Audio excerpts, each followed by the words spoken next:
Cuarto, solo en Intereconomía, ¿eh?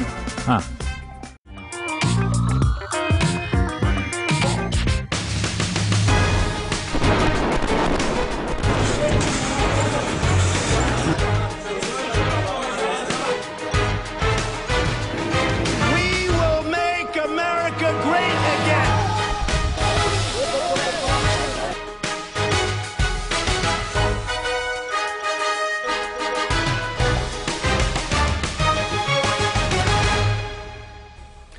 Muy buenas tardes, señoritas, señoras, caballeros. 13 horas 30 minutos, aún no ha pasado nada. Lo cual está bien. Esta mañana ha ido el señor Zoido, bueno, ha ido el señor Zoido, no. Han ido los mozos de escuadra con su nuevo jefe a tratar con enorme simpatía a los consejeros que acudían a sus lugares de trabajo, ahora vetados, a recoger sus cosas, y el ministro Zoido explicando que bueno, es importante que la gente pueda llevarse del despacho esos objetos a los que tanto cariño cogemos y que llevamos allá donde vamos. O sea, de verdad que esto es bueno, lo más importante de todo. Ayer Borrell, en la tribuna de la manifestación, confirmó lo que aquí llevamos 72 horas contando, que había pacto evidente de que contra convocatoria de elecciones no se aplicaba el 155, lo cual es una vergüenza, pero bueno, Borrell lo confirmó, y eso da un poco la medida de todo lo que está ocurriendo. Dos, Puigdemont estaba en paradero desconocido. Ya hay un paradero conocido, o al menos es el que da el periódico de Cataluña, que es Bruselas. Recordará usted que un piernas belga, el ministro de Inmigración creo que era, había ofrecido asilo político a Carles Puigdemont. Esto es tremendo, es un país de la Unión Europea, ¿eh? Bueno, he aquí que Puigdemont comparece en Bruselas y a lo mejor es para vender coles, mi querido Javier Horcajo, no lo sé. Bueno, Horcajo, que acaba de salir de la radio. Si no ha oído usted el programa de Horcajo en Radio Intereconomía, a partir de las 12 tiene que oírlo, es fundamental para enterarse de lo que pasa por el mundo. Y hemos tenido al mismo tiempo catarata de declaraciones de Pedro Sánchez, de Miquel Iceta, de Inés Arrimadas y de Martínez Maillo, del Partido Popular, que es el que ahora, después de la reunión, creo que hoy tocaba comité ejecutivo, ha cogido los micrófonos. Así que si le parece, como es el partido del gobierno, vamos a escuchar lo que nos tenga que decir. Raquel, cuando quieras, nos vamos allá. En una situación inmejorable para ese objetivo de llegar a esos 20 millones de empleos de personas ocupadas cuanto antes. Por lo tanto, conseguir los presupuestos del año 2018 sigue siendo un objetivo prioritario para el Gobierno. No nos hemos olvidado de ese objetivo, no está aparcado, es un objetivo necesario como país, imprescindible, y ojalá podamos conseguir ese reto para las próximas semanas, y de eso sin duda el Gobierno también se va a dedicar.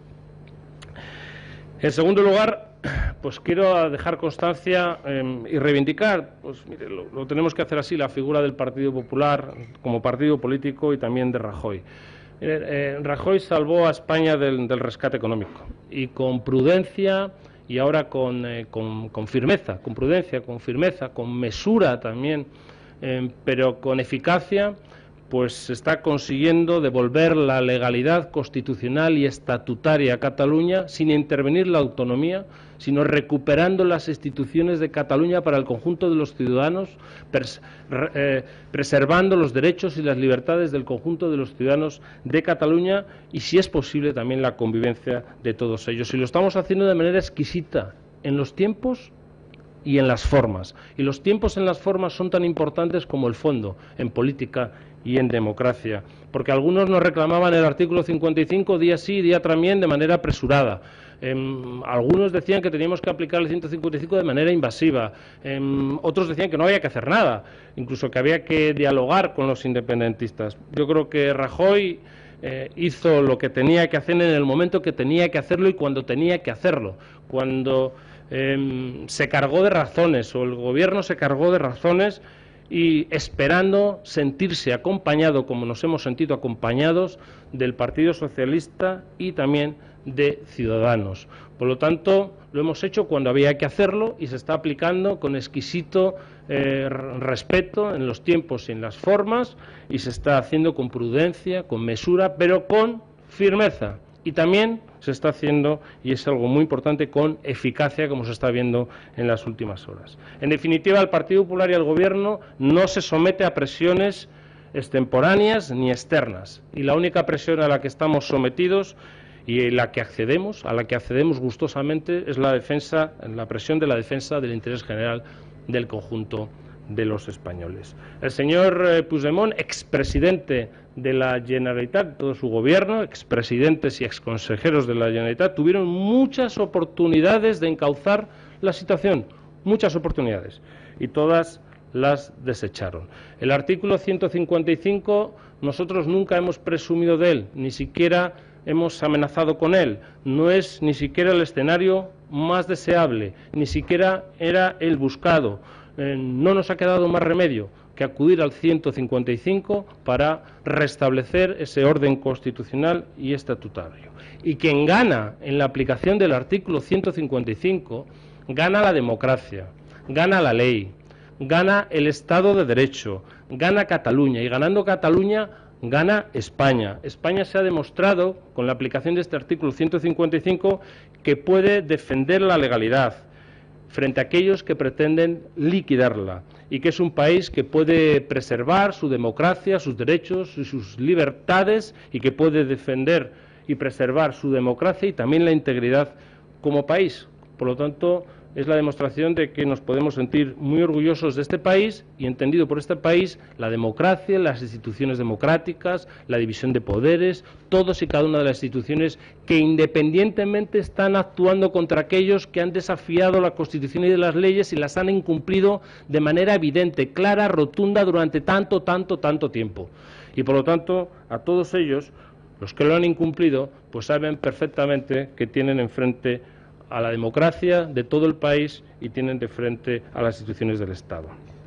Y además lo hemos hecho de la mano de nuestros socios europeos.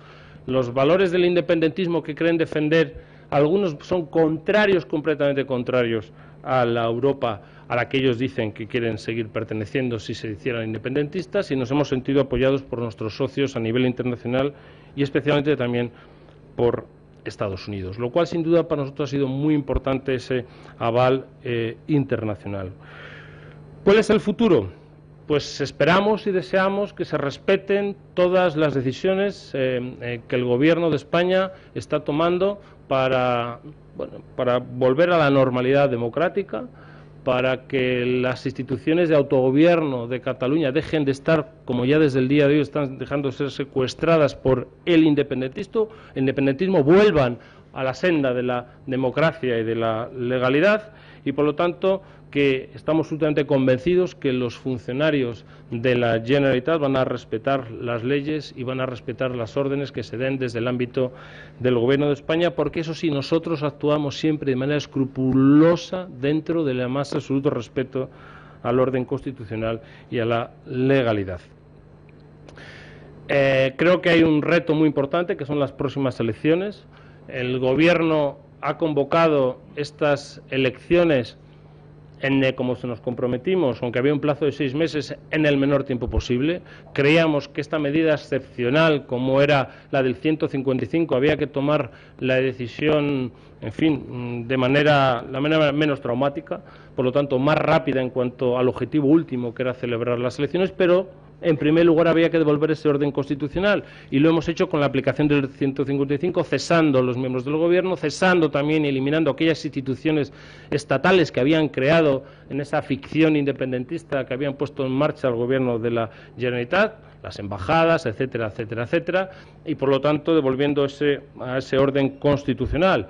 Y en ese sentido, el objetivo último eran las elecciones, que sinceramente creo que ha dejado completamente descolocado y desorientado al mundo independentista. Por lo tanto, el Partido Popular, y especialmente el Partido Popular de Cataluña, en estas elecciones, tiene un reto muy importante, igual que España. Es verdad que son unas elecciones catalanas, pero evidentemente pues tienen también esa dimensión importante y trascendental que tienen para el conjunto del país, en la medida que el desafío ha sido brutal, y no ha sido un desafío solo a unos pocos, ha sido un desafío a todo un Estado, a todo un país, a toda una democracia, a todo un Estado de Derecho. Y por lo tanto el Partido Popular pues vamos a ir a esas elecciones como un valor seguro. Somos un valor seguro, somos un valor fiable, somos un valor que está en las buenas y en las malas, que nuestro único interés que defiende es el interés general del conjunto de los españoles y que dice muy claramente a los ciudadanos que nadie está por encima de la ley y que todos estamos sometidos a la ley y a la Constitución española y que defiende la independencia de los distintos poderes del Estado y por lo tanto somos un valor seguro y fiable, que pueden confiar en nosotros porque saben perfectamente lo que vamos a hacer. Nosotros ni jugamos al regate corto, ni simplemente estamos ni en dimes ni en diretes. Estamos directamente impregnados de un valor esencial que es la defensa del interés general y estamos para los buenos y también para los malos momentos. Si ayer se demostró en esa manifestación en la que afortunadamente estábamos los 3 partidos constitucionalistas que se van a presentar a esas elecciones, pues que la calle es de todos, que esa mayoría silenciosa que había en Cataluña pues ya ha dejado de ser silenciosa, ha perdido el miedo a defender los valores constitucionales de manera colectiva. Se defendía a nivel individual, sí, pero de manera colectiva, en la calle, y eso es un gran orgullo que aquellos que creemos en esos valores haya tantas personas en Cataluña que lo defiendan también en la calle es de todos, y que por lo tanto esa mayoría silenciosa ha perdido ese miedo y por lo tanto tiene esa valentía de salir a la calle y defender desde Cataluña los valores constitucionales con la bandera catalana y también con la bandera española. Y por último, los líderes independentistas que hasta el viernes dirigían la Generalitat ya son pasado. Forman parte de la historia más negra de la Cataluña actual, de la historia más negra.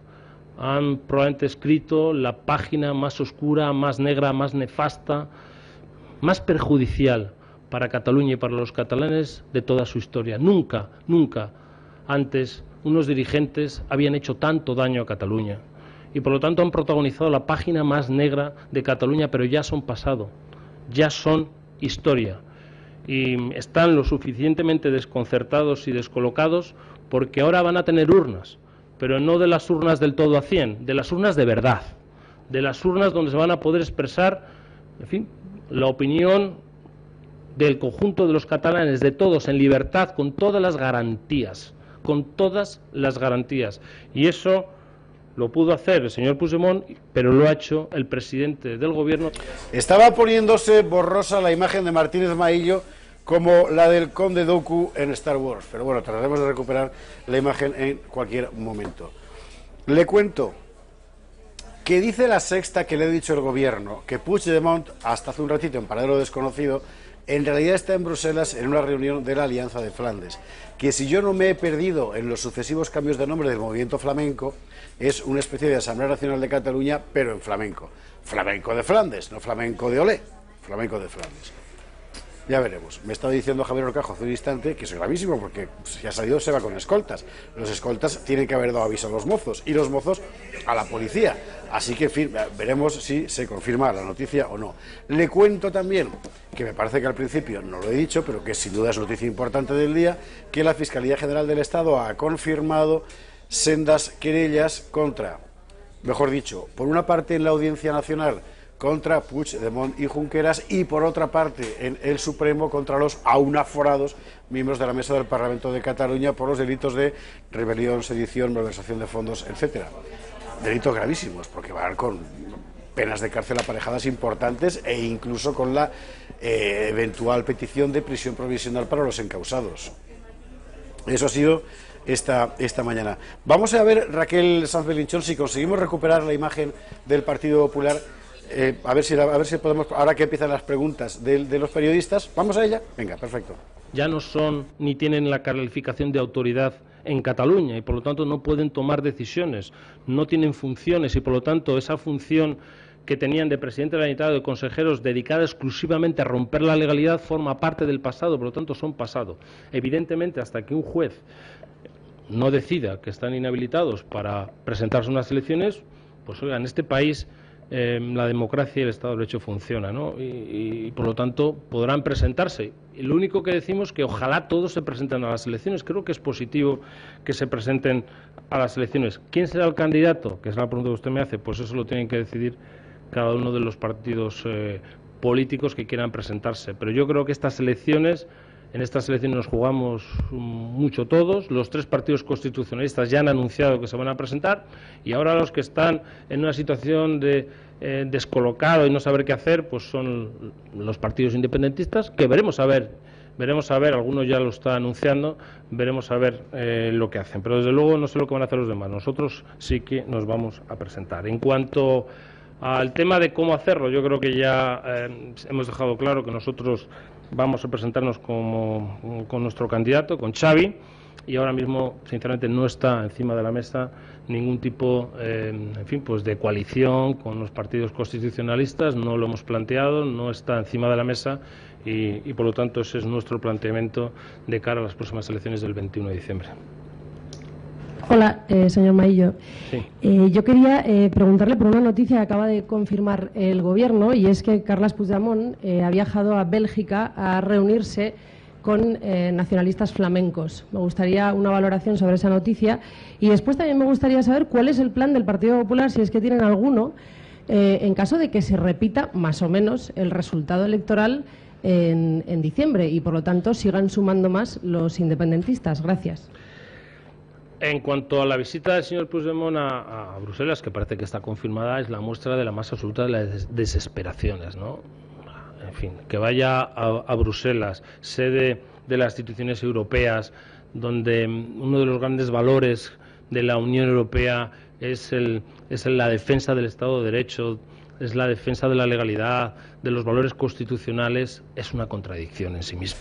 Vamos, acaban de pillar a Maillo, por decirlo en términos técnicos, en pelota picada, porque esa respuesta significa que ha contado lo primero que se le ha ocurrido. No es consciente del problema de carácter puramente, en fin, legal, que plantea el hecho de que el expresidente de la Generalidad haya podido salir con sus escoltas sin que estos hayan dado cuenta, como deberían haberlo hecho, a los mozos de escuadra y a la policía, es decir, al Ministerio del Interior. Sale por las peteneras de Bruselas y el paraguas del Estado de Derecho.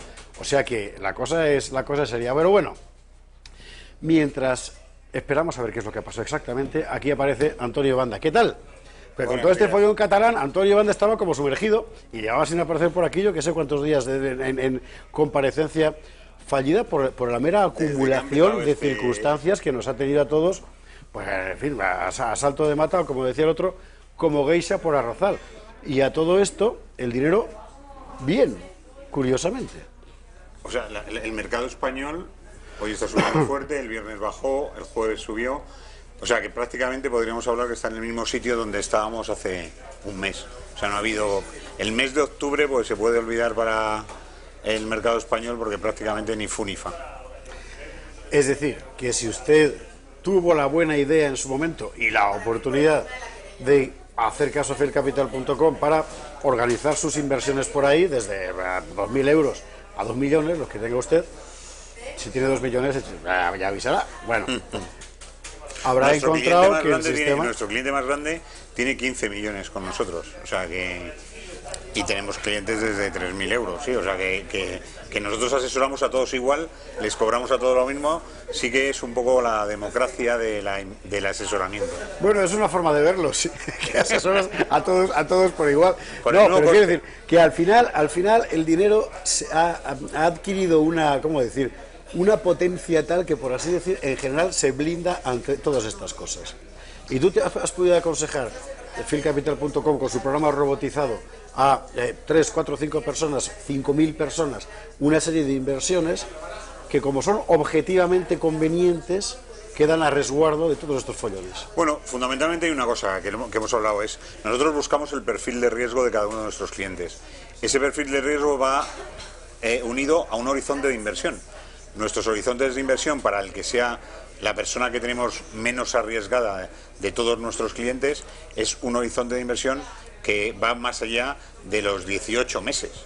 Por lo tanto, lo que hay que plantearse, sobre todo con el dinero, hay que plantearse una cosa muy clara. Primero, cuándo lo vas a necesitar, y eso es elemental. Si tu dinero lo vas a necesitar en menos tiempo de 18 meses, lo que conviene es que no arriesgues con él, ¿no? Si vas a necesitarlo, no lo vas a necesitar en más tiempo, pues lógicamente puedes vas a poder dejarlo organizarte, que no quiere decir que vayas a perder ni ganar más, sino que tu perfil de riesgo te va a permitir buscar las inversiones que más rentabilidad te van a dar. Eso es lo que consiste fincapital.com, un programa robotizado que de forma gratuita, sobre una serie de datos que usted le pide, le ofrece un panorama de inversiones en función de su exposición al riesgo, para que usted con esa información vaya a su banco y le diga a los administrativos del banco dónde colocar su dinero de usted. Y si además quiere todas las semanas saber cómo va la cosa, fincapital.com se le ofrece por el ridículo precio de 150 euros al año, 50 céntimos al día. Al año. Es impresionante. Vamos a la publi y mientras tanto piénseselo, fincapital.com. Muchas gracias.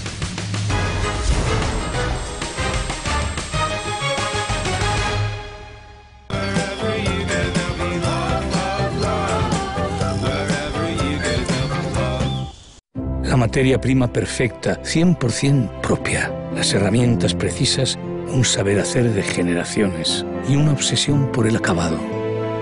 Y así, igual que Luis hace cada una de sus piezas, hace El Pozo su jamón Reserva Serie Oro. Y así sale. Perfecto de sabor. Reserva Serie Oro El Pozo, siempre sale bueno.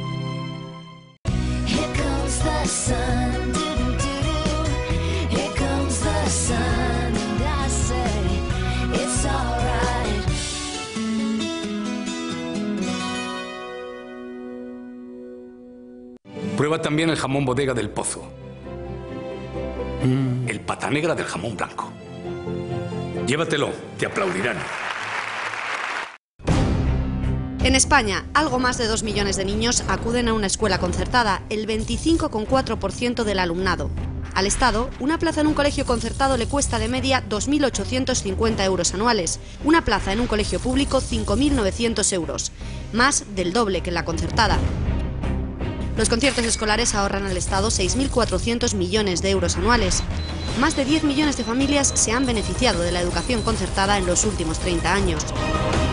La educación concertada, además de ahorrar dinero a todos los españoles, garantiza la libertad de elección educativa para los padres.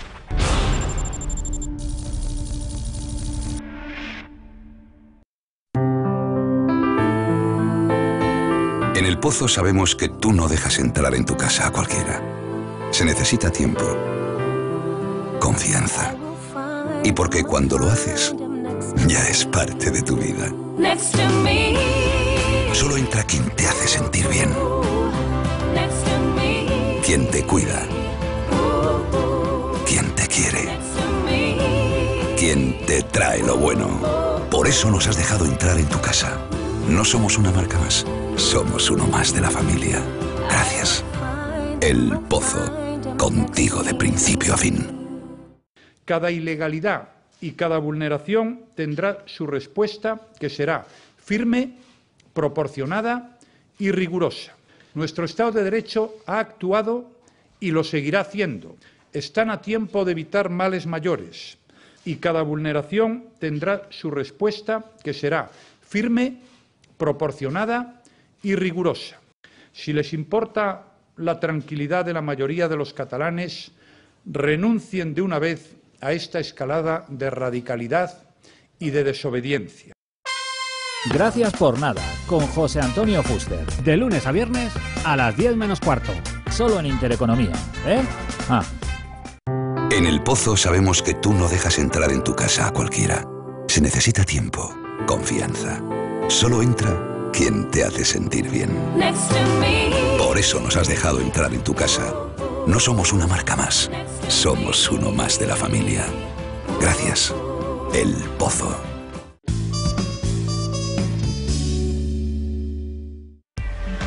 Llega la evolución de Cooking Chef de Kenwood. Nueva pantalla LCD más grande e intuitiva. Con programas predefinidos. Hasta 180 grados de temperatura. Nuevas herramientas con garantía de por vida. Cooking Chef. La excelencia en la cocina. Disfruta de tu pasión por la cocina. Con el nuevo Cooking Chef, cocinarás todo lo que tú quieras con resultados excepcionales y sin esfuerzo. Más versátil, más intuitivo, más completo. Cooking Chef es el robot que necesitas para conseguir resultados profesionales en casa.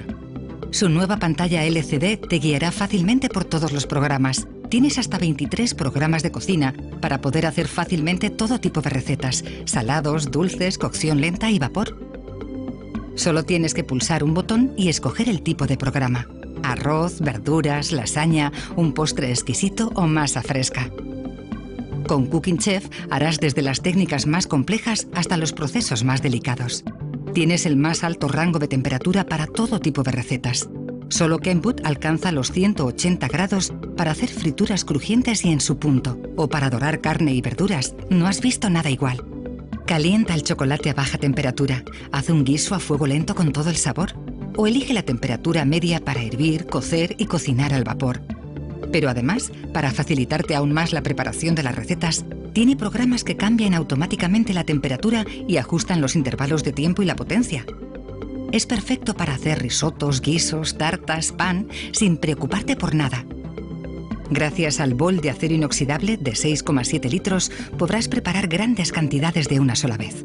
Cooking Chef incluye accesorios de acero inoxidable de alta calidad para batir, mezclar, remover. Su innovador gancho de remover permite que los alimentos giren y se doren o frían por ambos lados, consiguiendo extraer así todo el sabor y consistencia necesaria en las recetas a fuego lento. La batidora flexible es única para todas las salsas, risotos y cualquier tipo de mezcla con huevo y calor. La batidora en forma de K hace una mezcla perfecta para tartas o bizcochos. La batidora de varillas permite montar claras de huevo, nata. El gancho de amasar amasa de manera homogénea toda la mezcla, sin grumos: pan, pizza, pastelería. También incluye una cesta para cocinar al vapor y saborear una comida sana. Pero además, Cooking Chef es un procesador de alimentos para picar, moler y triturar. Con 6 discos de acero, corta en rodajas, en tiras y en juliana. Utiliza la batidora de vaso para tus batidos, salsas, sopas, cócteles. Incluso pica hielo con sus cuchillas de acero inoxidable extremadamente afiladas. Para no manchar, simplemente coloca su tapa antisalpicaduras. Además, conservará todo el calor y el sabor de los alimentos en los guisos y las recetas al vapor. Y gracias a su apertura, podrás seguir echando los ingredientes de la forma más cómoda y sin dejar de cocinar.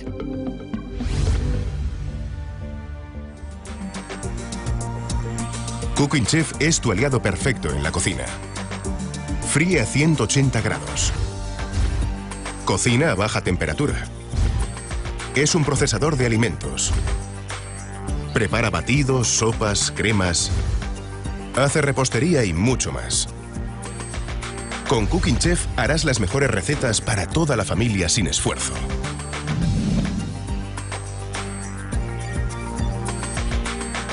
Es tu oportunidad para cocinar como un auténtico profesional. El nuevo Cooking Chef es el más completo y versátil para mejorar en la cocina. Y ahora puedes adquirirlo por cómodas cuotas al mes. Empieza a cocinar desde el primer día con las completas videorecetas que encontrarás en la web. Y también podrás apuntarte a los cursos gratuitos online y presenciales de Cooking Academy de Kenwood. Aprenderás con los mejores. Pero además, te enviaremos totalmente gratis una báscula y un completo recetario valorados en 60 euros.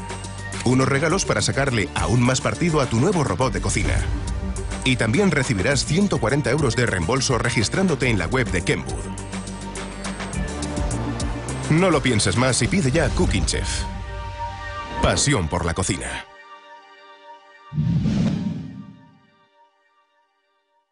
Puedes pagar contra reembolso, con tarjeta de crédito o con la tarjeta de compra de El Corte Inglés. Esto y mucho más en la tienda en casa.es y en nuestro catálogo.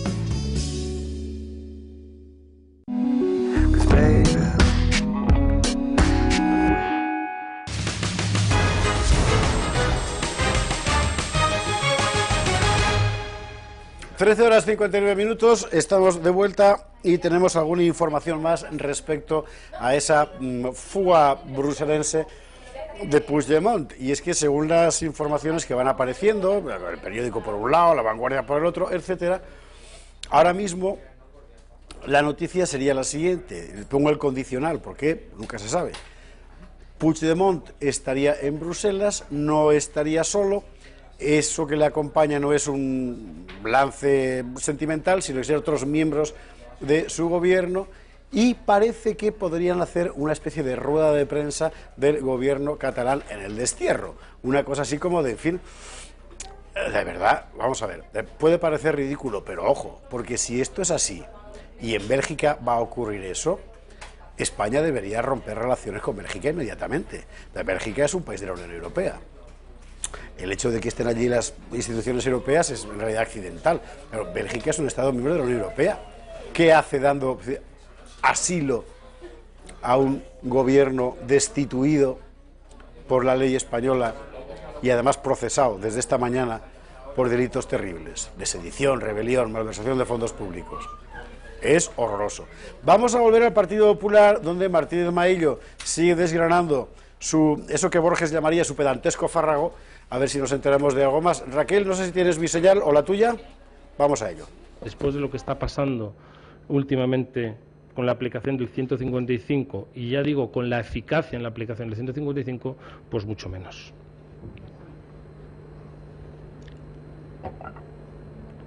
Buenas tardes. Quería preguntarle por el viaje de Puigdemont a Bruselas. Quería saber si al PP le preocupa en sí el viaje fuera de España y, según las informaciones que tenemos, estaba previsto esta mañana al menos que se reuniera con nacionalistas flamencos que ayer le ofrecieron asilo, algo que fue desmentido por el primer ministro Michel. Quería que una reflexión sobre este tema. Gracias. Bueno, creo que antes más o menos ya contesté. Yo creo que es producto de la desesperación más absoluta del señor Puigdemont, que sabe que no puede ir al Palacio de la Generalitat y se va por desesperación a hablar con aquellos que dicen que son los únicos que hablan ya con él, que son los partidos nacionalistas, en fin, que ya han sido, por cierto, desautorizados. El ministro belga que hizo ese ofrecimiento exótico, diríamos así suavemente, bastante exótico ese ofrecimiento, pues ha sido desautorizado, lógicamente, por el propio gobierno, el primer ministro belga, y porque además, repito, como dijo nuestro portavoz del Grupo Popular en la Eurocámara, Esteban González Pons, es que va en contra de los valores europeos. Es que no cabe lo que se propuso dentro de los valores europeos. Por lo tanto, es una muestra absoluta de la descomposición en la que está instalado ahora mismo el independentismo y fruto de la desesperación. Por lo tanto, él tiene libertad de movimiento para poder ir a Bruselas y volver. No, quería retomar una pregunta anterior. Quería saber si dentro de la reunión del Comité Ejecutivo el presidente del Gobierno ha expresado su satisfacción por cómo se está aplicando en este primer día hábil el 155.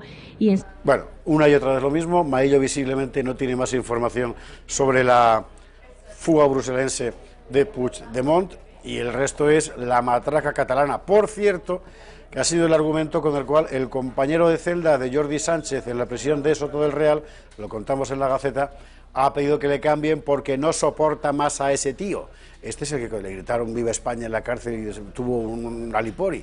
Bueno, en fin, pues el compañero de celda le pusieron un recluso además, buena persona, bonancible, en fin, y dice que no lo aguanta más, que se va. No me extraña nada. Nosotros, por fin, hoy vamos a dedicar, salvo que en fin ocurra algo imprevisto, que esperemos que no, hoy vamos a dedicar una parte importante de nuestro informativo a la información internacional que llevamos varios días completamente dejada de lado y sin embargo el mundo sigue girando, claro. Bueno, mire, voy a empezar por una historia fantástica. ¿Sabe usted, porque aquí lo contamos justo antes de que empezara el gran mogollón, que Trump iba a desclasificar parte de los papeles secretos concernientes al asesinato de Kennedy en Estados Unidos? Bueno, pues ya hay algunos y vamos a verlo desde diferentes puntos de vista. Por una parte, los compañeros de NTN24 contaban esto. La muerte del presidente estadounidense John F. Kennedy dio nacimiento a numerosas teorías de la conspiración sobre su asesinato. Por décadas estas teorías se han expandido, algunas incluso figuran en los expedientes publicados por el gobierno. Entre las más importantes se encuentran la primera. Hubo múltiples tiradores. Una de las comisiones que ha investigado el caso asegura que hubo una gran posibilidad de que, aparte de Lee Oswald, inculpado por el crimen, otros dos hombres le hubieran disparado al presidente. La segunda, culpan al vicepresidente Johnson. Lyndon B. Johnson tomó posesión como el presidente número 36 de los Estados Unidos el día del asesinato de John F. Kennedy. Algunos seguidores de la historia aseguran que todo habría sido planeado por Johnson para llegar así a la presidencia. Tercero, la CIA estuvo involucrada. Una de las teorías más populares que incluso ha aparecido en varias películas y libros es que la Agencia Central de Inteligencia, o por lo menos gente asociada con ella, habría estado involucrada en el asesinato de Kennedy. Cuarta, Kennedy no era el objetivo. El presidente Kennedy no estaba solo en Dallas el día de su asesinato. Estaba acompañado por la primera dama Jackie Kennedy y por el gobernador demócrata de Texas, John Connally. Una de las teorías dice que Oswald quería matar al gobernador, no al presidente. Misterio sobre el misterio. Algunas de estas cosas se han confirmado después de la apertura de los papeles, entre otras la presencia de un segundo tirador. Luego lo veremos con Arturo García, que ha preparado para la Gaceta un texto muy interesante sobre la cuestión. Pero para terminar de dibujar el panorama entre sórdido y siniestro del asesinato de Kennedy, me gustaría recordarles el capítulo de Tiempos Modernos que dedicamos hace algunos meses a las teorías de la conspiración sobre el asesinato de John Fitzgerald Kennedy. Y que era así.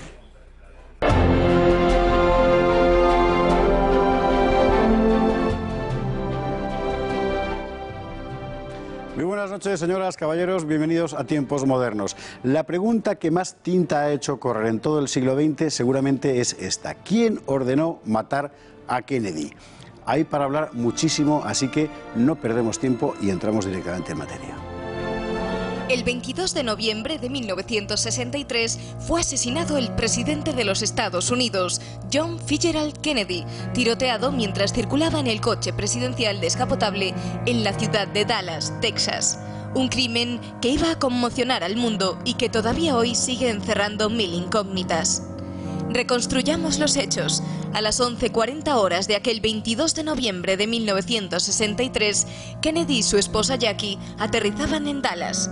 Kennedy aún no había cumplido su tercer año como presidente, con una agenda extremadamente complicada: crisis de los misiles con la Unión Soviética, conflicto de la segregación racial de los negros, intento de invasión de Cuba en Bahía de Cochinos, polémicas medidas económicas y sociales con enorme aumento del gasto público, todo ello envuelto en una sobreexposición mediática a compás con el indudable carisma de Kennedy.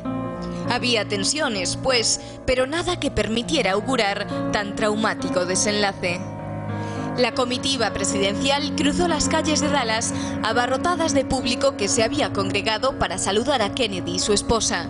Cuando el automóvil del presidente enfiló por Elm Street, frente al edificio del almacén de libros escolares de Texas, se escuchó el primer disparo. Eran las 12:30 horas. La bala se desvió en un árbol y rebotó en el cemento. 3 segundos más tarde, un segundo disparo alcanzó al presidente por detrás, en la espalda, y salió por su garganta. Kennedy se llevó las manos al cuello. Jackie, su esposa, gritó: «Han disparado a mi marido». En el asiento delantero del vehículo, el gobernador John Connally también había sido alcanzado por un disparo que le entró por la espalda y le salió por el pecho. Entonces se escuchó un tercer disparo que impactó de lleno en la cabeza de Kennedy. Jackie, horrorizada, gritó: «Mi marido está muerto, tengo su cerebro en mis manos». El vehículo salió a toda velocidad hacia el hospital. Fue imposible reanimar al presidente. Tenía el cráneo destrozado. 40 minutos después del atentado, John Fitzgerald Kennedy era declarado muerto. Apenas hora y media después del asesinato fue detenido el presunto autor, Lee Harvey Oswald. En el almacén de libros donde Oswald trabajaba se encontró el arma del crimen, un fusil de cerrojo Carcano M95-38 con mira telescópica. Oswald negó haber matado a Kennedy. En cualquier caso, 2 días después, era asesinado a su vez por un gángster de poca monta, Jack Ruby. La comisión oficial que investigó el asesinato culpó sin ambagajes a Oswald. En 1979, sin embargo, una comisión del Congreso que había abierto el caso descubrió 4 disparos, lo cual demostraba un segundo tirador. La tesis de la conspiración ganaba fuerza. Desde entonces, la pregunta sigue sin responder. ¿Quién ordenó matar a Kennedy? La teoría de la conspiración cobró fuerza y no hay libro que mejor la refleje que esta teoría de la conspiración precisamente de Javier García Sánchez, al que hoy recibimos en Tiempos Modernos la primera vez y encantado, un placer recibirte. Muchas gracias. Yo creo que lo mejor es dejarte hablar, es decir, la historia es alucinante, sobre todo porque ya sabemos que lo que se nos dijo que pasó no es exactamente lo que pasó. Entonces, ¿alguien sabe realmente qué pasó? Bueno, viendo las imágenes, una vez más, por millonésima vez, uno se abruma, ¿no? Uno se acojona. Pero uno también viendo cómo se ha distribuido el vídeo virtual que lo presentaba, piensa, es así como se ha engañado al pueblo americano y por ende al mundo entero. Porque el figurín que sale en el vídeo virtual es Oswald. Y la bala de la cabeza, pese a que vemos por dónde le entra, le viene desde detrás. Exactamente. Es decir, es el doble juego y pensaba, aún me estaba cabreando. Como si eso fuera la realidad, fíjate, ¿no? Porque es exactamente, es la fuerza de las imágenes, efectivamente. Es lo que ocurre en 2017, que lo venden así a la gente joven, como dando por hecho que tú conectas una cadena nacional y te hablan de conspiraciones y hablan de un francotirador, Lee Oswald, que disparó. Y dices, ¿cómo que disparó? O sea, se da por hecho, no por negligencia, por lo que quieras, pero... Lo que se descubrió en el 79, o mejor dicho, lo que se asentó es que no fueron 3 disparos, que fueron 4, por tanto que había un segundo tirador. Es lo que se dijo en aquel momento. El 79 no lo conoce nadie. La comisión Warren sí que suena a la gente por la película de Oliver Stone. Sí, claro. El informe Warren acaba, que es la mentira más grande jamás contada, acaba en el año 64. Y entonces hay un impasse, pero siguen matando a gente, a testigos, de lo que nadie habla a día de hoy. Nadie. La liquidación, la rapiña que hubo, hasta mitad de los 80 estuvieron liquidando gente, no solo en Dallas, sino en toda Norteamérica. Digo, lo que ocurrió con los comités del Congreso y del Senado fue que era tan abrumadora la cantidad de datos que demostraban que Oswald puede que lo hiciera, pero desde luego acompañado, que se montó un congreso de congresistas y de senadores para investigar los asesinatos de John Kennedy, Bob Kennedy y Luther King. Entonces, después de muchas y sesudas conclusiones en las que se demostró que la CIA y la mafia habían colaborado mano a mano, al final el Congreso acabó, después de 4 años, con, deja que te diga, aproximadamente 11 testigos asesinados el mismo día que iban a declarar. O sea, declarabas un martes, pues el lunes aparecías asesinado en el garaje. Muy conflictivo fue y duró 4 años. Acabaron diciendo que lo hizo la mafia. Punto pelota. No me preguntes cómo, porque la colaboración entre la CIA y la mafia había estado clara desde los años 50 y sobre todo para liquidar a toda esta gente importante que les estorbaban. Pero al final, en las conclusiones del Congreso, uno acababa leyendo que lo hizo la mafia. Punto. La CIA se mencionaba 2 veces. Más cosas. Ese comité del Congreso y del Senado admitió que hubo 2 tiradores. Así es. Oswald, cosa que yo pongo en duda, no me atrevo a afirmarlo, pero lo pongo en duda, y otro. Pero como no quieren mencionar la palabra conspiración, porque es anatema en Estados Unidos, barajar una posibilidad que a mí me deja patidifuso, que incluso se le ha leído a Mailer y a algún periodista americano. Puede, es que me cuesta decirla sin reírla o gritar de rabia, puede que hubiera un tirador en la loma de hierba como Oswald, o sea, un loco tarado solitario, y puede que en ese mismo momento del tiempo y del espacio se cruzaran perfectamente los disparos. Yeah. Puede. Y uno tiene que decir, ¿esto es el New York Times el que lo está diciendo? Sí, es el New York Times. Entiendo. ¿Entiendes? Ese nivel.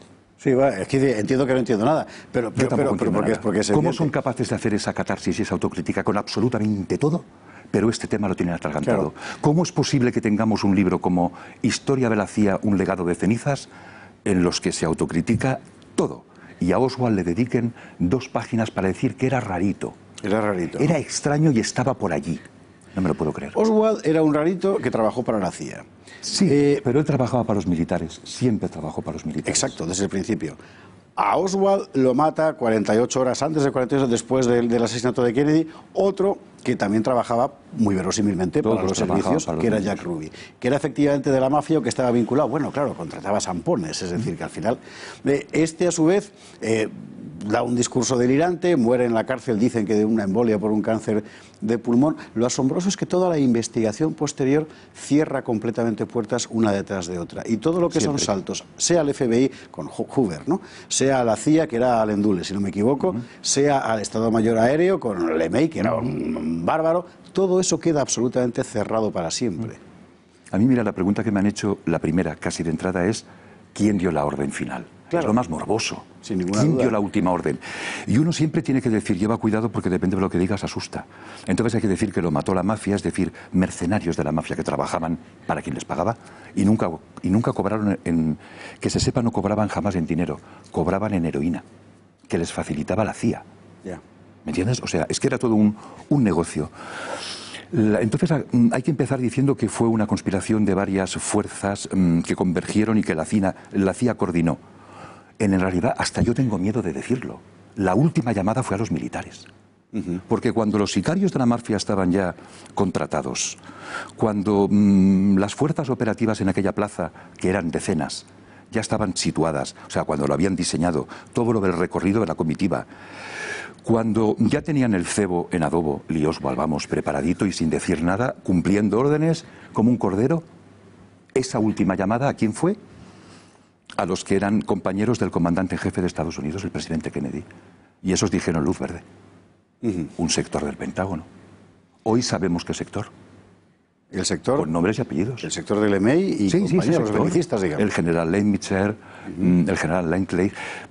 Los de derechas duros y puros. Estamos hablando, para que se oriente el espectador, de la gente que ordenó, por ejemplo, los bombardeos salvajes sobre población civil en Japón, que contábamos el otro día aquí en tiempos modernos. En Tokio, que mueren 105.000 personas, y eso la gente lo ha olvidado, sabiendo que eran casas de papel y de madera. A esto dedicamos un Pero fíjate, hay un dato que he repetido a veces y yo creo que la gente no lo acaba de valorar.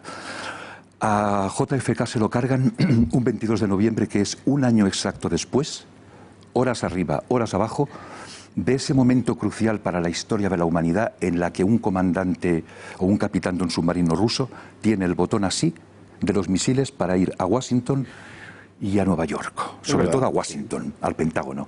Entonces, durante un minuto y pico, los rusos pudieron hacerlo. Y Kennedy tensó del hilo, y tensó del hilo, y tensó del hilo. Y por Rajoy, así como para calentar a la peña, ¿no? Muy gallego él. Y el capitán ruso, por fortuna, con nombre y apellido, que después lo ha explicado, no apretó el botón. Sí. Si no, seguramente hoy no estaríamos aquí. Porque hubiera cambiado. Otro episodio que los espectadores pueden ver en tiempos modernos en YouTube, por favor. Mi pregunta es, ¿los militares perdonaron aquello? No. Teniendo un potencial nuclear de 9-1 con la URSS, ¿tú crees que los militares perdonaron y olvidaron aquello, haber estado así dispuestos? No. Y al cabo del año, Dallas. ¿Coincidencia? No lo sé. Bueno, yo creo que no. En todo caso es una coincidencia, otra cosa es que es una coincidencia, como decir, deliberada o no. Este es el típico asunto que jamás se sabrá toda la verdad. Testigos liquidados, expedientes cerrados y al final la enorme maquinaria del Estado profundo, digamos, que cae sobre el tema, ¿no? ¿Sabes? Como llevo toda una vida, desde los 8 años, interesado por el tema, lo dejas unos años, vuelves, documentales, películas, nuevas versiones. Mira, desde la muerte de Oswald, bueno, y la liquidación de los testigos en los años 70, lo único relevante que ha habido fue hacia el 2000, Johnson. La pista de Johnson y la involucración de Johnson, súper probada en el magnicidio. Pero lo que exaspera es que caemos, véase tu pregunta, aún no sabemos quién mató a Kennedy. Eso es falso. Es decir, sí que lo sabemos. Me atrevo a decirlo. No sabemos todo, pero sí el 90%. Y apuntamos sin ninguna duda entonces a la cúpula militar y de seguridad de Estados Unidos en aquel momento. Claro, claro. Insisto, ¿tienen nombres, tienen apellidos? ¿Menos testigos que no dejaron ni uno? No, pero gracias a Dios vivieron bastantes años los testigos antes de caer, algunos.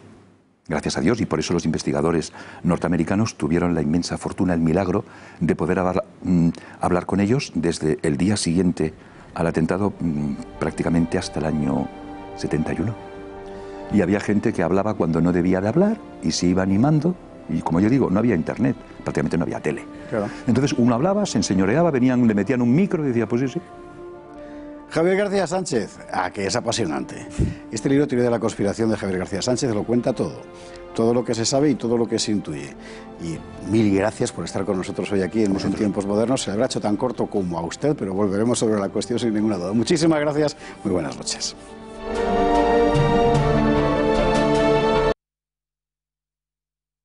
Y para volver sobre la cuestión, después de que se haya abierto creo que es parte del expediente aún reservado concernientes a ese asesinato. Lee usted la Gaceta, porque allí es donde Arturo García, ¿cómo estás? Acaba de publicar un texto contando lo último. Y lo último es que, espera que esto debe de ser, esto con toda seguridad es intervención de la... Sácatelo.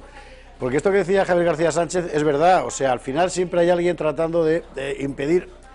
Ahí estamos, venga. Que se sepa la verdad, y le han boicoteado, sí. Le han saboteado el micrófono a Arturo. Pues lo último es que tenemos un nuevo capítulo en la trama Kennedy, el 12º, no sé en cuánto ya, es el episodio favorito de los americanos, ¿no? El de las teorías conspiranoicas. Y es que una parte del informe que han desvelado los servicios secretos hablan de un segundo tirador, más allá de Lee Harvey Oswald, que fue el que fue asesinado por... Esto es interesante porque confirmaría lo que en su momento se consideró como una hipótesis, conspiranoica. Pues es evidente que hubo un segundo tirador. Es evidente, un informe del secretario de Sanidad habla de la herida de bala de Kennedy y otro disparo sobre el coche justamente en la dirección contraria, por lo que habría 2 tiradores. La noticia ha tenido gran repercusión en Estados Unidos, claro, como era de esperar, pero sí que es verdad que en España no ha tenido...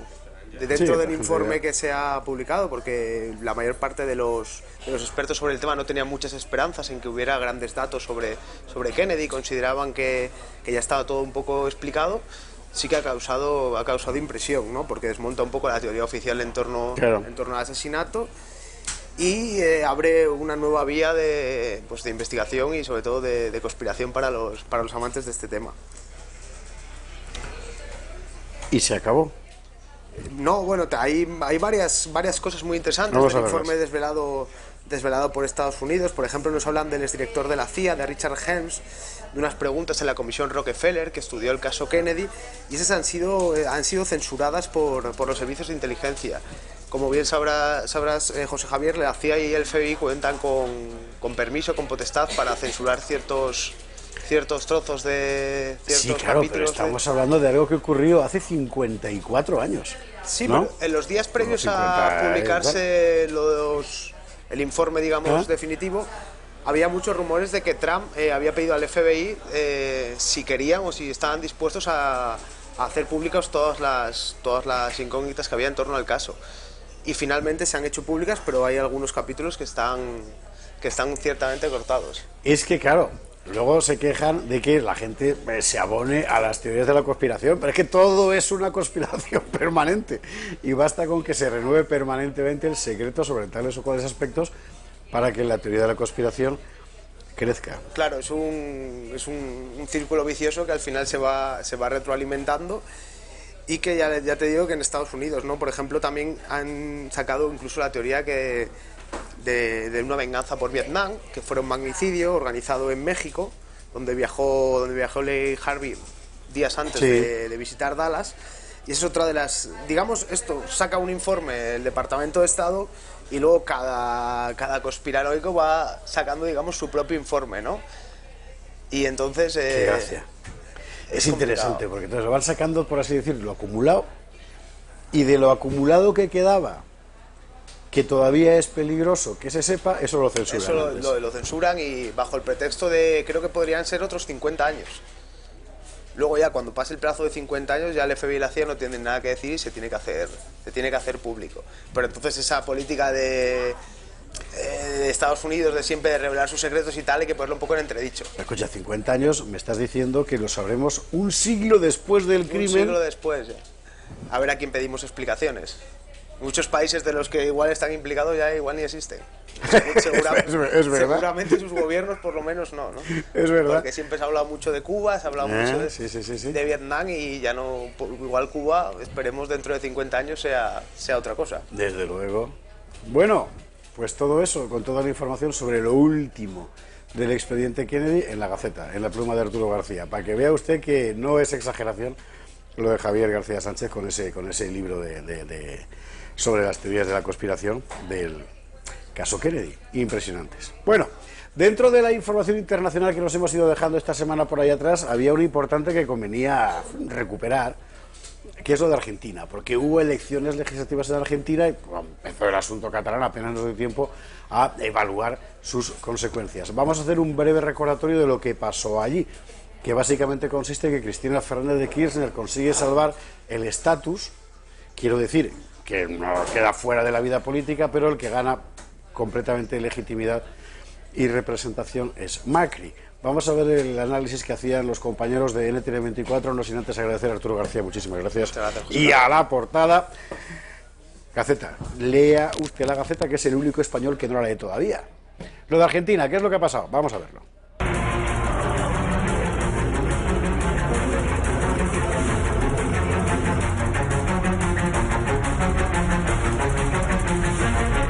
Entusiasmarse y aportar todo lo que puedan, porque la Argentina que soñamos no la hace un grupo o una parte del país, la hacemos todos juntos.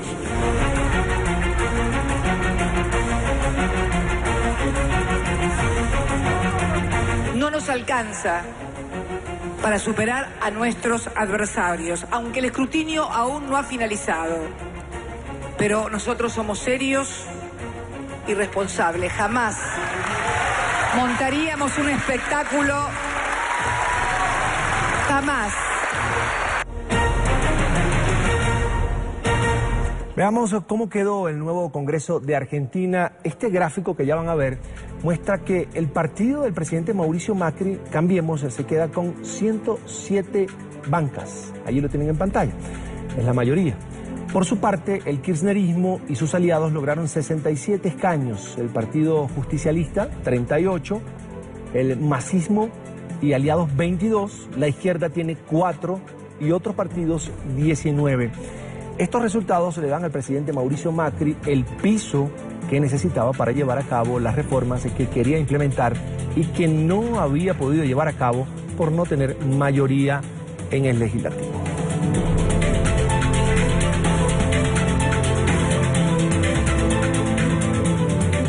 Quiero saludar en esta parte del programa a Carlos Fara, es el consultor político y presidente de Carlos Fara y Asociados. Señor Fara, una muy buena tarde, gracias por atendernos, bienvenido.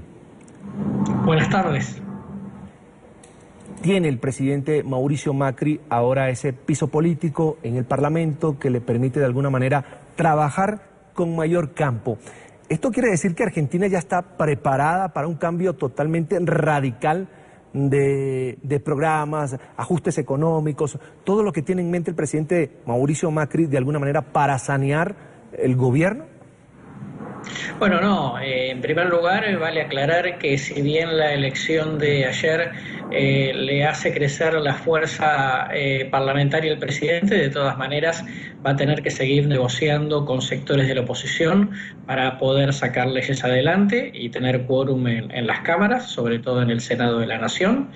En segundo lugar, me parece que en general el presidente hasta acá ha tenido una actitud gradualista en lo que significa, digamos, con medidas económicas de ajuste que pudiesen implicar costos sociales altos, y me parece que en general va a seguir un poco más con esa tónica.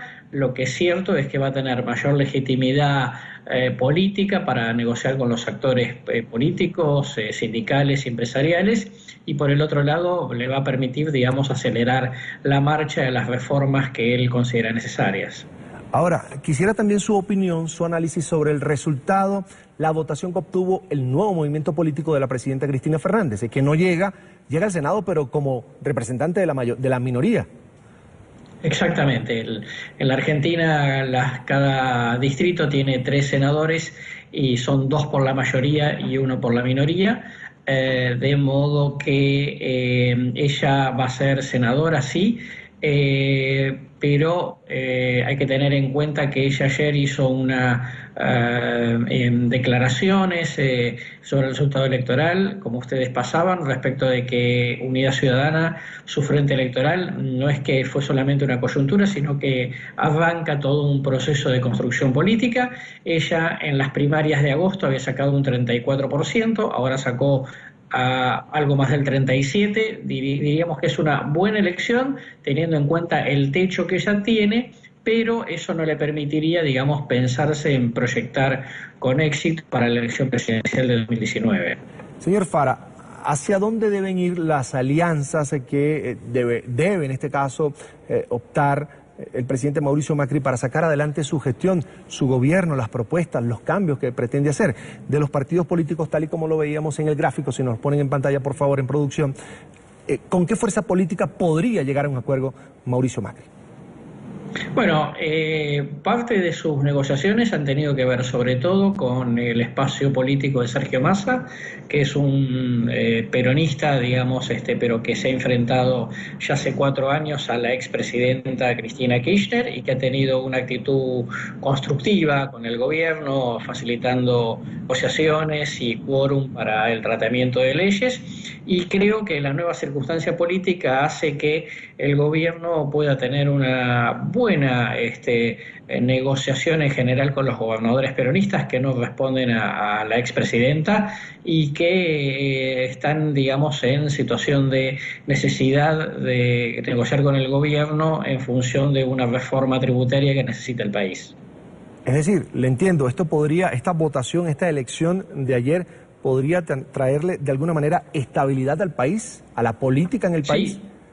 Sí, yo creo que sí, digamos, creo que un presidente más consolidado con este éxito electoral, sin duda, digamos, que va a facilitar, digamos, la estabilidad institucional, y vale la pena decir que seguramente el presidente Macri concluirá su mandato dentro de 2 años y será la primera vez que un presidente no peronista concluya un mandato constitucional desde 1928 con Hipólito Yrigoyen, esto es hace 90 años.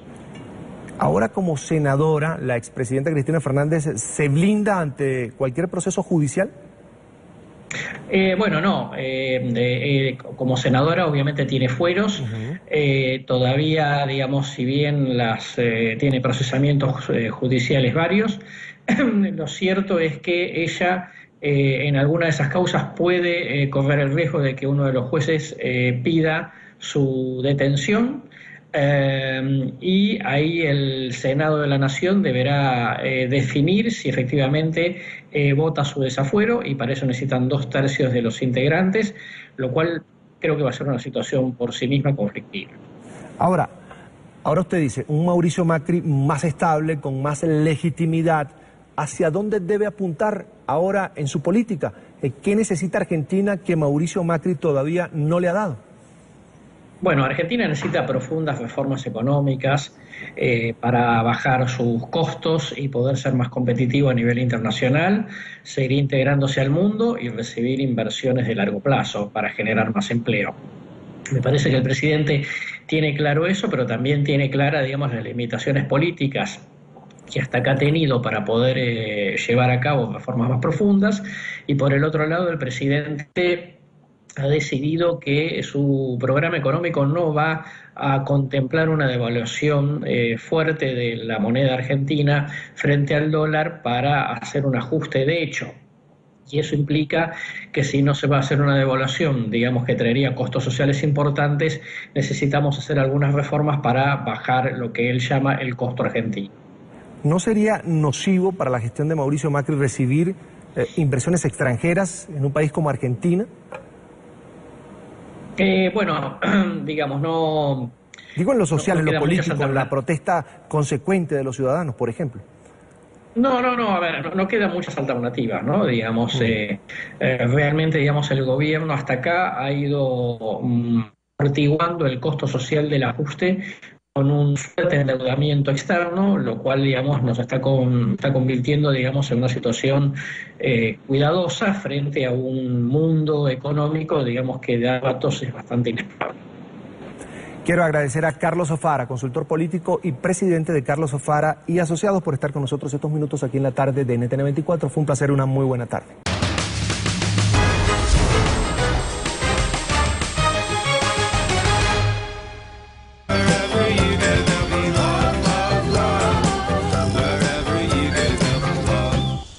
La materia prima perfecta, 100% propia. Las herramientas precisas, un saber hacer de generaciones y una obsesión por el acabado. Y así, igual que Luis hace cada una de sus piezas, hace el Pozo su jamón Reserva Serie Oro. Y así sale. Perfecto de sabor. Reserva Serie Oro El Pozo. Siempre sale bueno.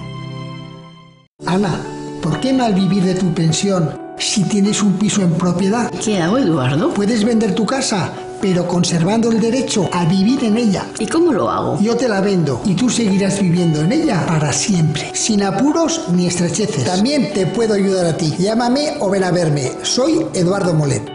Prueba también el jamón bodega del Pozo. El pata negra del jamón blanco. Llévatelo, te aplaudirán.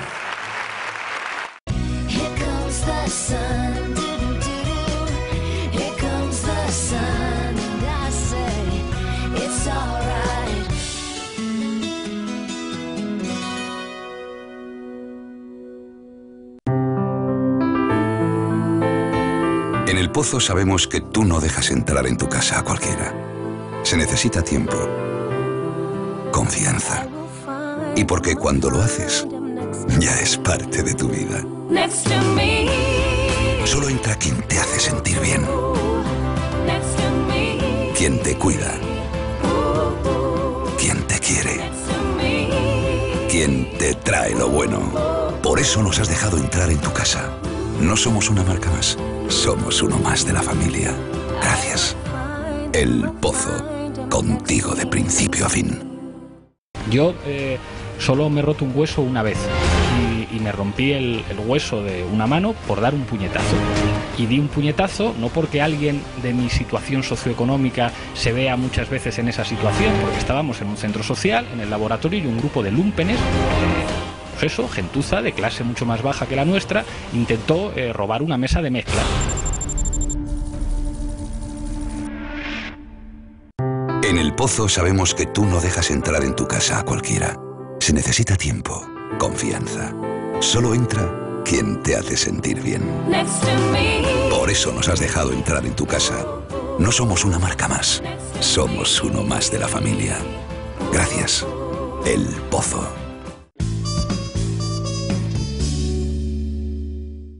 ¿Cómo te gusta la carne?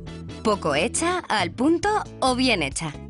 Tanto si te gusta la carne jugosa y tierna, como si prefieres un completo combinado de verduras, no hay nada como el sabor de una buena comida preparada a la parrilla. Pero acertar con el punto justo de cocción nunca es fácil, ¿verdad?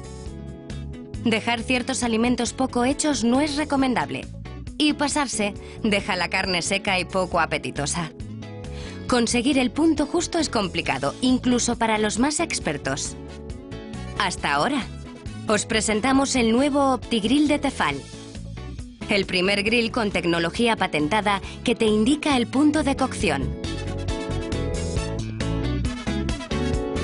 Prepares carne, pollo o pescado, con OptiGrill de Tefal conseguirás siempre el punto perfecto de cocción. Como más te gusta a ti. El secreto de OptiGrill está en su tecnología patentada con 6 programas automáticos para preparar todas tus comidas favoritas. Con OptiGrill se acabó el calcular a ojo. Pon la comida en la parrilla y OptiGrill detectará automáticamente el grosor. Espera al pitido. El indicador de cocción brillará de color amarillo para un filete poco hecho. Naranja para un filete en su punto. Y rojo para un filete hecho y muy jugoso. Con OptiGrill, todo el mundo consigue resultados perfectos, todas y cada una de las veces. Tienes 6 programas automáticos para preparar tus platos favoritos.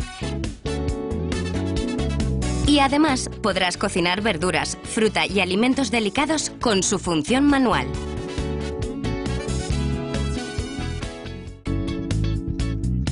¿Te has dejado los filetes en el congelador?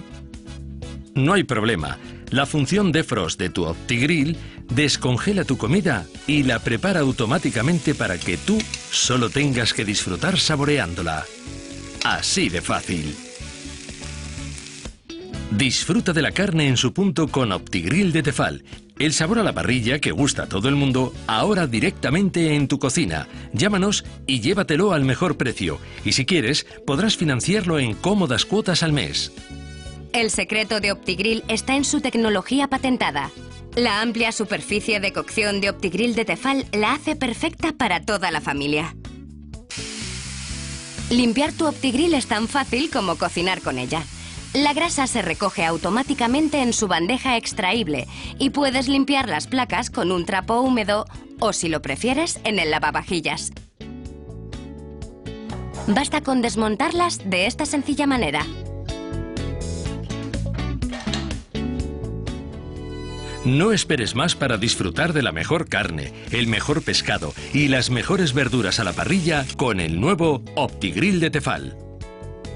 El primer grill con tecnología patentada que te indica el punto de cocción. Prepares carne, pollo o pescado, con OptiGrill de Tefal conseguirás siempre el punto perfecto de cocción como más te gusta a ti. Pero espera, si te gusta OptiGrill, tenemos una sorpresa para ti. Por un poco más puedes llevarte OptiGrill Plus XL. Un nuevo diseño con un 33% más de superficie de cocción. Podrás cocinar para tu familia y amigos a la vez y más alimentos al mismo tiempo. Como novedad, también incorpora 3 programas nuevos: marisco, cerdo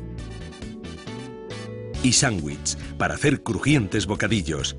Además tiene un modo manual con 4 ajustes de temperatura especial para cocinar todo tipo de verduras a la parrilla. Conseguirás sacar el máximo sabor y una presentación inigualable.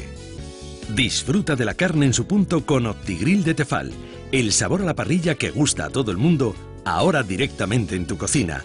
Y recuerda, también puedes elegir OptiGrill Plus XL con un 33% más de superficie de cocción y 3 programas nuevos. Llámanos y elige el tuyo al mejor precio. Y si quieres, podrás financiarlos en cómodas cuotas al mes. OptiGrill de Tefal. La perfección en la parrilla. Puedes pagar contra reembolso, con tarjeta de crédito o con la tarjeta de compra de El Corte Inglés. Esto y mucho más en la tienda encasa.es y en nuestro catálogo.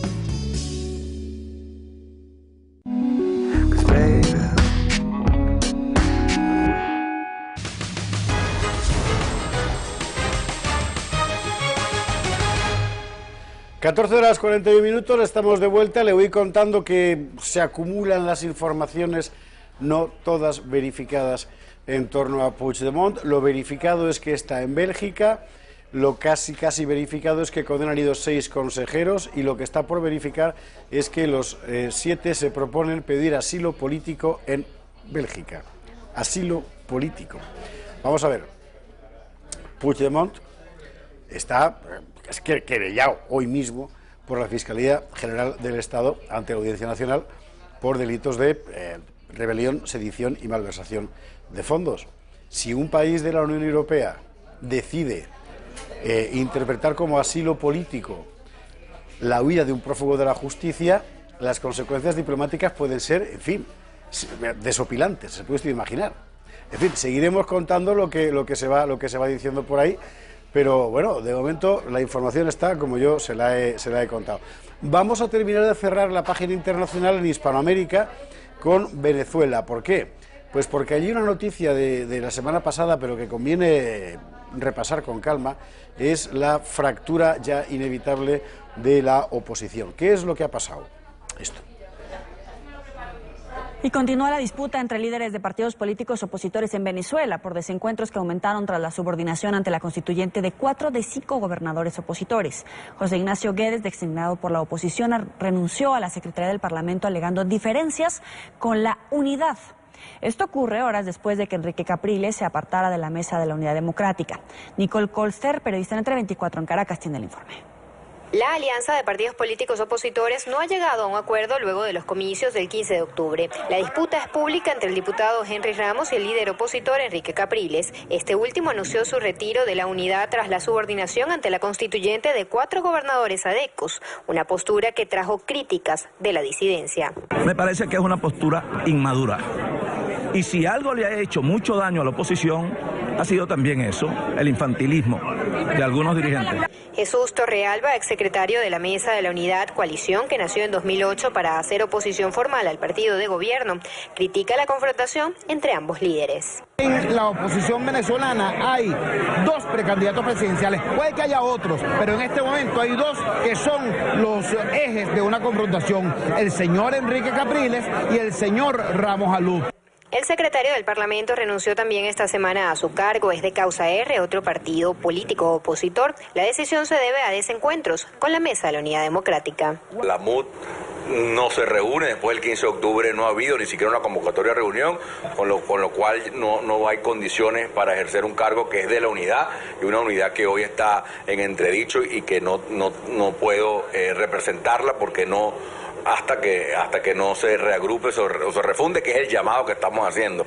Tenemos que ser humildes en la derrota, y la derrota no se trata nada más de unos resultados electorales del 15 de octubre, sino la derrota es no haber luchado eficazmente contra un fraude como nos comprometimos, y luego no haber sido coherentes con nuestras posiciones que llevaron a un partido específico, no a la unidad, a un partido específico, pero que es un partido de la unidad al colmo de juramentarse ante la Asamblea Nacional Constituyente, hecho que nosotros condenamos. Desde Caracas, Venezuela, para NTN 24, Nicole Goldster. Como siempre, los compañeros de la colombiana NTN 24 nos dan la información hasta el fondo de lo que ocurre en Venezuela. ¿Qué pasa con la oposición? Pues que la oposición no es un bloque. Estaban todos de acuerdo en acabar con el régimen, con la deriva autoritaria del régimen de Maduro, pero ya se encargaron otros de que aquello fracasara, y al final la oposición queda como lo que es, una asamblea de gente que tiene enormes diferencias de carácter ideológico, de carácter social, de carácter territorial. No es un bloque que pueda ser homogéneo solo por una finalidad concreta. Desaparecida esa finalidad, pues evidentemente su andadura conjunta es prácticamente imposible. Ello no obstante, desde fuera del país, por ejemplo en la Unión Europea, reciben notables reconocimientos, como por ejemplo el premio Sájarov, que ha ido a la oposición venezolana. Vamos a verlo. Vamos ahora a las reacciones internacionales que ya comienzan a conocerse luego del anuncio de que la oposición venezolana se hizo galardonada con el premio Sájarov a la libertad de conciencia 2017 que otorga todos los años el Parlamento Europeo. Así es, nuestro periodista Juan Carlos Bejarano está en la sede de la consultora de riesgos IHS con un analista para hablarnos sobre este tema. Juan Carlos, adelante. Hola, ¿qué tal? Karen, Ruda, estimados televidentes, 2 de la tarde, 18 minutos. Bueno, vamos a darle de entrada el saludo a Diego Moya Ocampos para hablar de este tema, el premio Sájarov, quizás el más importante para quienes defienden los derechos humanos en Europa. Diego, ¿cuál es el mensaje que envía la Unión Europea al entregarle este premio a la dirigencia?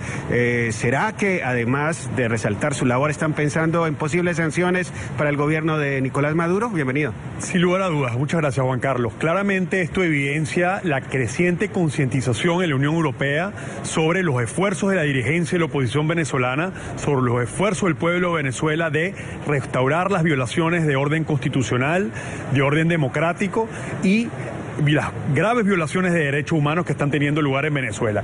Y a medida que se profundiza en Europa el debate sobre posibles sanciones en contra de Venezuela como consecuencia de esto. Sin embargo, en este momento la dirigencia venezolana está dividida, la dirigencia de la oposición. Ciertamente, en este momento la oposición ha sufrido un gran revés luego de las elecciones regionales, en las cuales hubo un fraude que está siendo, digamos, documentado por parte de la oposición y que va a ser impugnado en las próximas horas.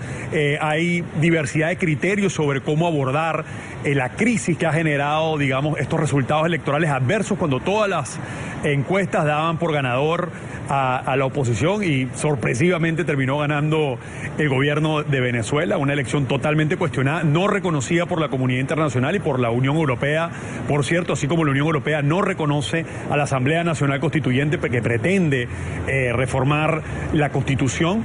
Y bueno, básicamente yo creo que el debate dentro de la oposición en este momento se trata de cuáles son los siguientes pasos, ¿no? ¿Cuál es la nueva estrategia para confrontar lo que cada vez queda más claro en la comunidad internacional, especialmente la Unión Europea, es un gobierno autoritario, no democrático y violador de los derechos humanos? Importante recordar que en este momento nosotros conversamos y mientras se hace este reconocimiento hay jóvenes en los sótanos de los cuerpos de seguridad del Estado, hay jóvenes en los sótanos de los cuerpos de inteligencia del Estado siendo torturados en este mismo momento.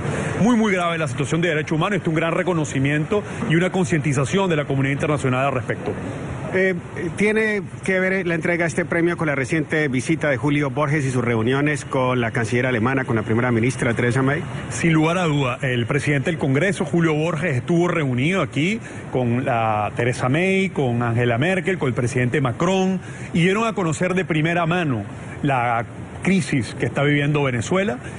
Ya hay bastante, nuevamente, está muy bien documentado los casos de tortura, la ola de represión brutal que hubo desde abril a julio, en donde más de 124 venezolanos murieron, más que todos jóvenes, menores de 25 años, muchos con disparos en la cabeza, y ciertamente esa gira pues fue bastante importante para terminar de consolidar y dejar muy claro la situación que están viviendo en Venezuela, la situación de indefensión en la cual está el pueblo y la dirigencia opositora de Venezuela ante fraudes electorales y olas de represión brutales.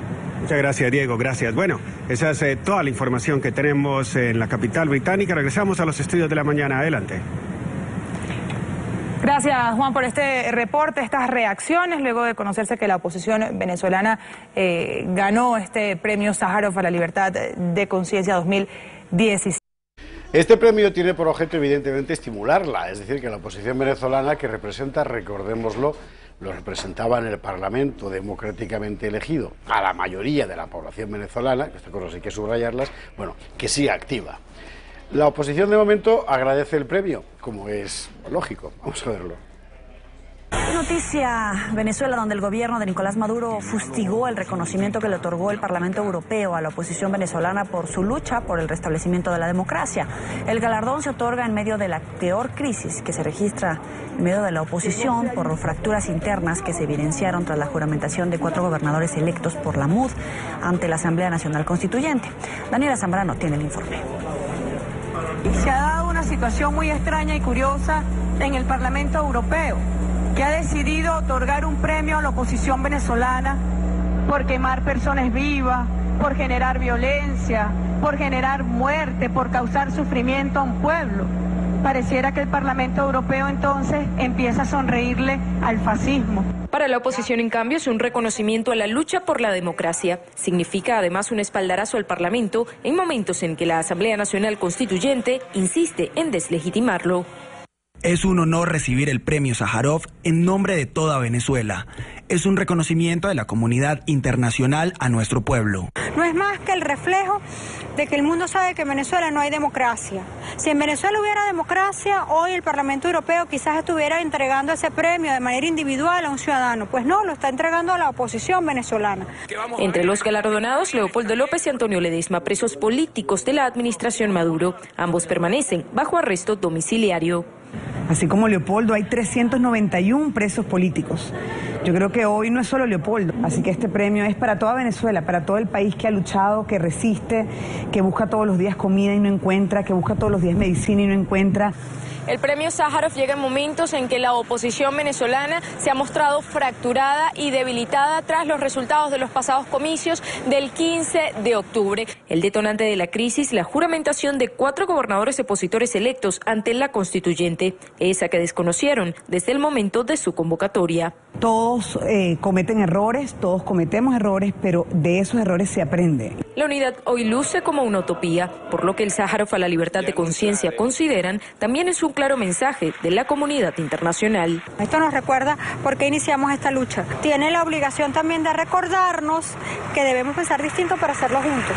Venezuela está a las puertas de un nuevo proceso electoral y Nicolás Maduro se muestra victorioso. Mientras el mundo lo señala de dictador, su principal adversario se debilita. Si nosotros no somos capaces de armar una estructura social, organizativa que sea capaz de superar el fraude, nosotros podemos estar en una situación en la cual Maduro nos pase por encima. Eso hay que decirlo con mucha responsabilidad y con mucho dolor. El premio otorgado por el Parlamento Europeo será entregado formalmente el próximo 13 de diciembre en Estrasburgo, Francia. Desde Caracas, Venezuela, Daniela Zambrano, para la tarde de NTN 24. Pues efectivamente el premio debe servir como estímulo, pero claro, una cosa es decirlo en Bruselas y otra cosa es hacerlo en Carabobo. Es decir, la política al final la tienes que construir sobre el terreno todos los días y tienes que sobrevivir todos los días con un régimen extremadamente hostil. ¿Participas en el juego o no participas? Si no participas, te quedas prácticamente inútil. Si participas, te van a devorar. ¿Qué haces? Eso es lo que le pasa a la oposición venezolana. Mientras tanto, la situación material, física de la gente se deteriora a marchas forzadas. Cáritas ha lanzado una advertencia muy severa sobre la alta mortalidad infantil y el riesgo que crece de mortalidad infantil en Venezuela. Por ahora, una vez más, la ONG Cáritas de Venezuela alerta sobre la desnutrición infantil en la nación suramericana. Estiman que 280,000 menores de edad estarían en riesgo de morir por desnutrición severa si no se toman los correctivos necesarios. Daniela Zambrano, periodista en NTN 24 en Caracas, preparó el siguiente informe. Según Cáritas Venezuela, 7 de cada 10 niños atendidos por la organización padece algún tipo de desnutrición. 280,000 menores de 12 años de edad incluso estarían en riesgo de fallecer por desnutrición severa. Está hablando de un niño que ya ha perdido un 60% de su peso, que se ha desviado 2 y 3 veces de lo que debería pesar. Son niños con desnutrición reciente y con un nivel de intensidad moderado a severo, que en todos los marcos internacionales y por toda la práctica y las experiencias médicas dan que los niños con este nivel de severidad de desnutrición son niños muy susceptibles a enfermarse y por su estado nutricional no sobrevivir a la enfermedad. Una situación alarmante que se complica aún más por el precario sistema de salud. Esto no tiene precedentes, primero porque la desnutrición aguda en Venezuela nunca había superado el 4% de los niños evaluados por el sistema de vigilancia alimentaria y nutricional. Nosotros estamos reportando un 15% y el alto riesgo de morir de estos niños que están mencionando Cáritas se suma además que quienes pueden salvarlo no lo pueden hacer, porque los hospitales del país no están admitiendo a los niños con desnutrición severa porque no hay alimentos terapéuticos, no hay camas, no hay soluciones de estabilización, no hay antibióticos para manejar su desnutrición. Pero no solo registran niños desnutridos, el estado de las madres en las poblaciones que visitan también les preocupa. Particularmente la última jornada que tuvimos en Carabobo para nosotros fue impresionante. O sea, ninguna de las mujeres que tenía un niño al pecho alimentándolo nos pesó más de 39 kilos. O sea, esta es una mujer que posiblemente pesaba 48, 50 kilos hace un año. Para Cáritas Venezuela, el detonante de esta situación es el colapso total del sistema alimentario, la imposibilidad que tienen los ciudadanos para adquirir productos de la cesta básica, bien sea porque escasean o porque cuando los encuentran no les alcanza el sueldo para costearlos. Mira cómo estoy yo, bajado 20 kilos en menos de 3 años. Yo vengo de una rehabilitación y aquí estoy haciendo una cola para ver si consigo el arroz. Hay hambre en Venezuela, se escucha entre la gente que durante horas hace fila para intentar comprar comida. Las colas aumentan cada día, al tiempo que se reduce la cantidad de productos que los ciudadanos pueden pagar. No hay forma de comprar un pedazo de pollo porque no alcanza, pues no alcanza. Mi nieto trabaja, pero solo pagar pasaje se le va. Un cartón de huevo, ¿cuánto cuesta? 46,000 bolívares. ¿Quién tiene para estar comiendo esos carraticos? Y el que no madruga no compra nada. Coinciden en que se han visto en la necesidad de cambiar los hábitos de alimentación. En todos los sentidos, si hoy no goza uno de un jugo de fruta, de un cambur, hoy para comerse un cambur, usted tiene que tener 500 bolívares. Bueno, el que no tiene plata no puede comer vegetales, ni legumbres, ni frutas, ni nada. Ni pescado, ni pollo, ni nada, pero ¿cuánto cuesta un cartón de huevo? Ya la gente no desayuna con café con leche, ya la gente no consigue un azúcar. ¿Cuánto cuesta un azúcar? 50,000 bolívares cuesta un azúcar, 1 kilo. La organización perteneciente a la Iglesia Católica no duda en afirmar que en Venezuela hay emergencia humanitaria, aunque el gobierno se empeña en negarla. Desde Caracas, Venezuela, Daniela Zambrano, para la tarde de NTN 24. Esto normalmente debería levantar a la población, pero claro, la población allí tiene un serio problema, y es la censura de la comunicación. Hay nuevas denuncias sobre censura a medios de comunicación en Venezuela y ya son cotidianas. Los compañeros de NTN 24 nos lo cuentan. La censura a los medios de comunicación en Venezuela fue tema de debate en la Asamblea General de la Sociedad Interamericana de Prensa. En la edición número 73 participó Claudia Gurizati, directora de los servicios informativos de NTN 24 y RCN Televisión, e Idania Chirinos, directora de contenidos de NTN 24 y del programa La Tarde. Miguel Enrique Otero, presidente del diario El Nacional de Venezuela, aseguró que los mecanismos de censura en su país han venido evolucionando.